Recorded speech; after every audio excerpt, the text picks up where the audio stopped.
Well, rain chances and cold air are back, and it's all thanks to a few fronts that have been making their way through southern Arizona, the first of which has passed us by, and that's why we're so chilly right now. The second of which is actually going to be bringing us some pretty good rain chances, and that is from this system right here. Low pressure over the Grand Canyon right now. It's going to cause a lot of snow around Flagstaff, Navajo Nation, places like that. As far as we're concerned in Tucson, our first rain chance will be coming later on today, and we could even see a little bit of snow in the mountains when that system gets a tad bit closer to us. But let's talk a little bit more about the timing, what you can at least expect for your Tuesday. Clouds are going to be continuing to build up throughout the day. The first good rain chance for us will come a little bit after sunset. It's not going to be any heavy rain or severe weather or anything like that. Just some lighter showers passing you by that might last for 20 minutes at a time. And that's really going to be about it. After midnight, better rain chances will be here, pretty solid up until about 4 or 5 a.m. Then it breaks up a bit,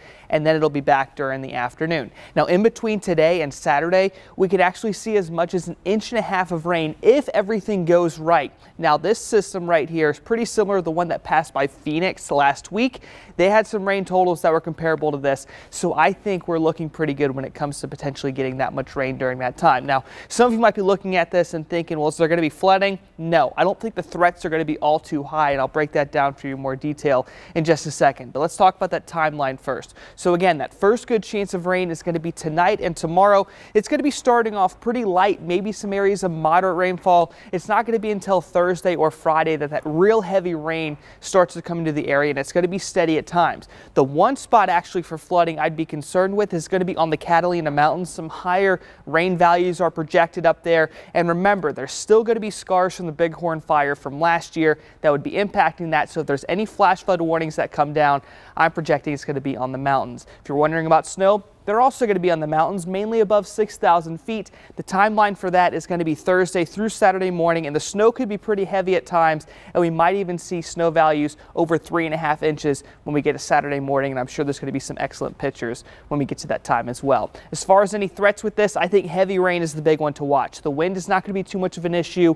We could see temperatures drop below freezing, but that's not until after the rain ends on Saturday, so early Sunday morning is going to be when that freeze comes in, and I don't think we're expecting any snow in spots like Tucson, Nogales, or even Sierra Vista for that matter. All right, next 7 days for you. We're looking at lots of rain over the first 5, as we were just talking about. Temperatures not changing too much, 57, 54, 55, so really staying in the mid-50s. So whatever jacket you were wearing yesterday should be fine for today, really all the way through this weekend, because even when that sun comes back on Sunday, still 58 degrees, but keep in mind, low of 29, that's going to be the coldest morning we've seen in a while here in southern Arizona, at least for the Tucson area. That was weather. Let's go ahead and check in with traffic, where we actually do have something to talk about closer towards Wilcox.